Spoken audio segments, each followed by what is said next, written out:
나의 믿음의 자녀들이여, 여러분이 죄를 짓지 않게 하려고 나는 이 편지를 씁니다. 그러나 만일 누가 죄를 짓더라도 아버지 앞에서 우리를 변호해 주시는 의로우신 예수 그리스도가 계십니다. 그분은 우리 죄를 위해 화해의 제물이 되셨습니다. 우리 죄만 아니라 온 세상의 죄를 위해 그렇게 되신 것입니다. 우리가 하나님의 계명을 지키면 이것으로 우리는 그분을 안다는 확신을 갖게 됩니다. 하나님을 안다고 하면서 그분의 계명을 지키지 않는 사람은 거짓말장이며 진리가 그 속에 있지 않습니다. 그러나 누구든지 하나님의 말씀을 지키면 하나님의 사랑이 그에게서 완전해집니다. 이것으로 우리는 그분 안에 있다는 것을 알게 됩니다. 하나님 안에서 산다고 하는 사람은 예수님이 하신 것과 똑같이 살아야 합니다. 사랑하는 여러분, 내가 여러분에게 새 계명을 쓰는 것이 아니라 여러분이 처음부터 가졌던 옛 계명을 쓰고 있습니다. 이 옛 계명은 여러분이 이미 들은 말씀입니다. 그러나 내가 다시 여러분에게 새 계명을 씁니다. 어두움이 지나가고 참 빛이 벌써 비치고 있으므로 그 계명은 그리스도와 여러분에게 참된 것입니다. 빛 가운데 산다고 하면서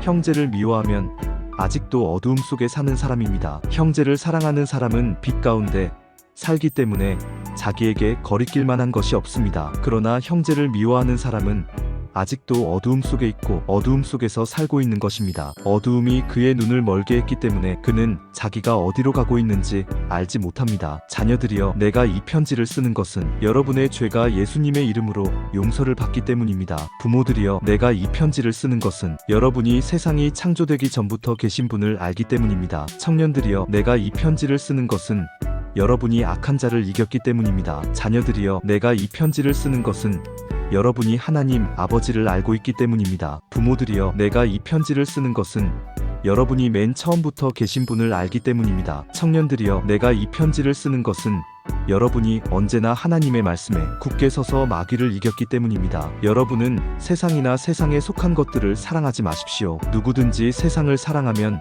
그 사람에게는 하나님 아버지에 대한 사랑이 없습니다. 세상에 있는 모든 것, 곧 육신의 정욕과 눈이, 욕심과 삶에 대한 자랑은 모두 아버지에게서 나온 것이 아니라 세상에서 나온 것입니다. 이 세상도 그것에 대한 욕망도 다 지나가지만 하나님의 뜻을 행하는 사람은 영원히 삽니다. 자녀들이여, 지금은 마지막 때입니다. 여러분도 그리스도의 원수가 온다는 말을 들었지만 이미 많은 원수들이 나타났습니다. 그래서 우리는 마지막 때가 된 것을 압니다. 그들은 우리에게 속하지 않았으므로 우리 가운데서 나갔습니다. 만일 그들이 우리에게 속하였다면 우리와 함께 있었을 것입니다. 그러나 그들이 우리에게서 떨어져 나감으로 우리에게 속하지 않은 것이 드러났습니다. 여러분은 거룩하신 분에게서 성령을 받아 이 모든 것을 알고 있습니다. 내가 여러분에게 이 글을 쓰는 것은 여러분이 진리를 몰라서가 아니라 오히려 여러분이 진리를 알고 거짓은 진리에서 나오는 것이 아님을 알고 있기 때문입니다. 거짓말하는 사람이 누굽니까? 예수님이 그리스도라는 것을 부정하는 사람이 아닙니까? 하나님 아버지와 아들을 모른다고 하는 사람이